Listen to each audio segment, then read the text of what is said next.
नमस्कार बंधुरा अंकिता रान्नाघरे सबाइके स्वागत जानाच्छि। आजके बानाच्छि ईद स्पेशल डिम पोलाव। खूब सहजेई आपनारा किन्तु एई पोलावटा बानिये निते पारबेन। तार जोन्नो प्रथमेई आमि रिफाइंड अয়েল निये निलाम। तेलटाके खूब भालो करे किन्तु गरम करे नेब।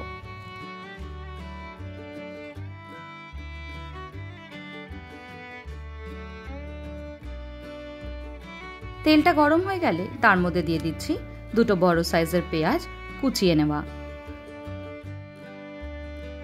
পেঁয়াজটাকে খুব ভালোভাবে কিন্তু মোটামুটি বেরেস্তার মতন করে ভেজে নেব।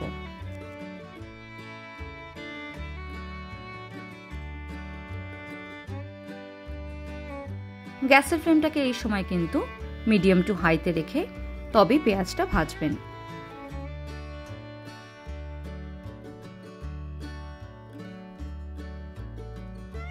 বেরেস্তা বানানোর সময় কিন্তু সমানে নাড়তে থাকতে হবে।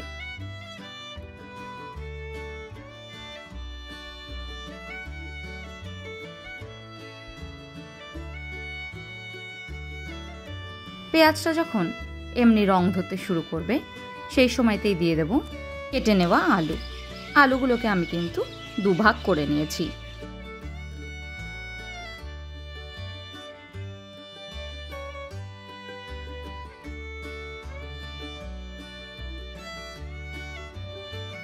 এই সময়তেই দিয়ে দিচ্ছি নুন আর গোলমরিচ গুঁড়ো।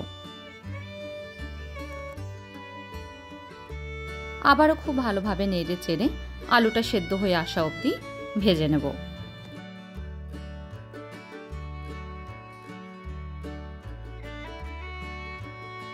আলুটা মোটামুটি সেদ্ধ হয়ে গেছে।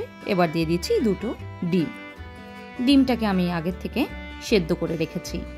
এবার হালকা একটুখানি ডিমটাকে ভেজে নেব।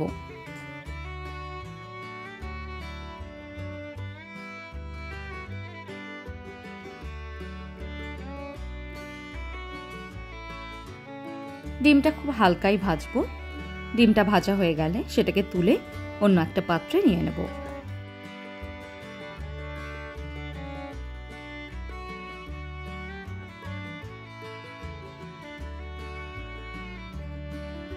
পেঁয়াজটা যখন আরেকটুখানি লাল হয়ে আসবে বেরেস্তার মতন, সেই সময় অল্প একটুখানি পেঁয়াজ আমি তুলে রেখে দেব।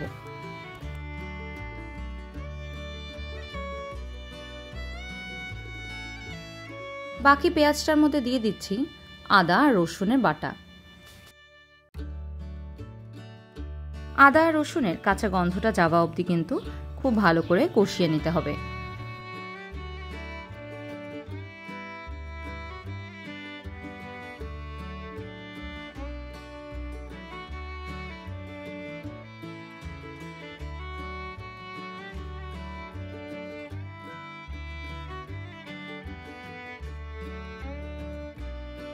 এবার দিয়ে দিচ্ছি 4টে চেরা কাঁচা লঙ্কা।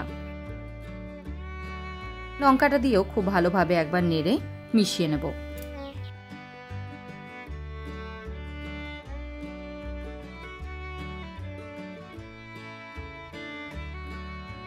কাঁচা গন্ধটা মশলার চলে গেলে দিয়ে দিচ্ছি ভালো করে ধুয়ে জল ঝরিয়ে রাখা গোবিন্দভোগ চাল।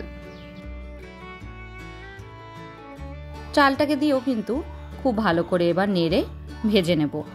গ্যাসের ফ্লেমটাকে এই সময় লোতে করেই রাখবেন আর চালটা ততক্ষণ ভাজবেন যতক্ষণ না তার থেকে একটা সুগন্ধ বেরিয়ে আসছে।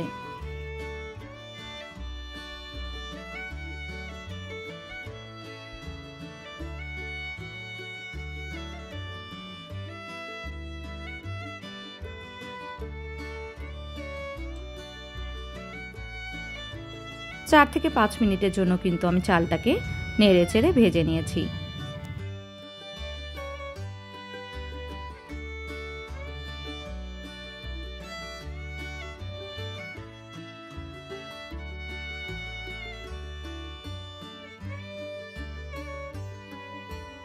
এবার দিয়ে দিচ্ছি জল।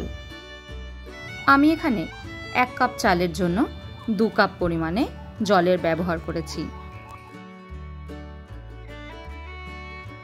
জলের আর চালের মাপটা যদি সঠিক পরিমাণে দেওয়া হয় তাহলে কিন্তু পোলাও একদম ঝরঝরে হয়।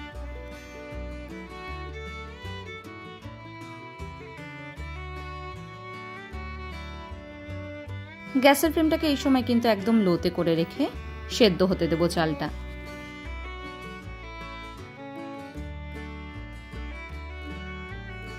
এবার ঢাকা দিয়ে 15 মিনিটের জন্য সেদ্ধ হতে দেব। 15 মিনিট পর ঢাকাটাকে খুলে একবার খুব ভালো করে নেড়ে নেব। চালটা দেখুন মোটামুটি অনেকটাই সেদ্ধ হয়ে এসছে।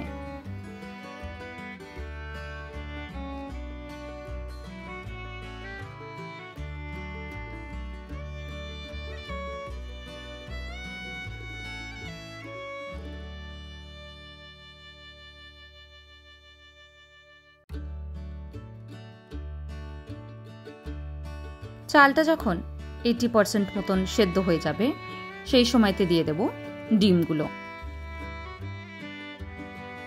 ডিমগুলোকে দিয়ে খুব আলতো হাতে একবার মিশিয়ে নেব।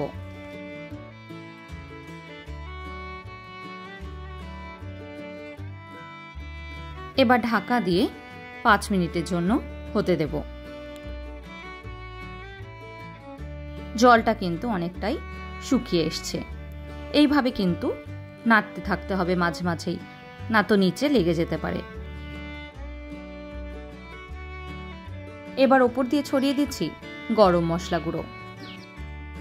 গরম মশলাটা দিয়ে খুব ভালোভাবে একবার নেড়ে নেব। পোলাও কিন্তু ঝরঝরে হতে বেশ কিছুটা সময় লাগে, একটুখানি হাওয়ায় রেখে দিলেই কিন্তু বেশ ঝরঝরে হয়ে যায়। ওপর দিয়ে বেরেস্তা ছড়িয়ে সার্ভ করুন পোলাও। আজকের মতন এইটুকুই, আবার দেখা হবে নতুন কোনো রেসিপি নিয়ে। ধন্যবাদ।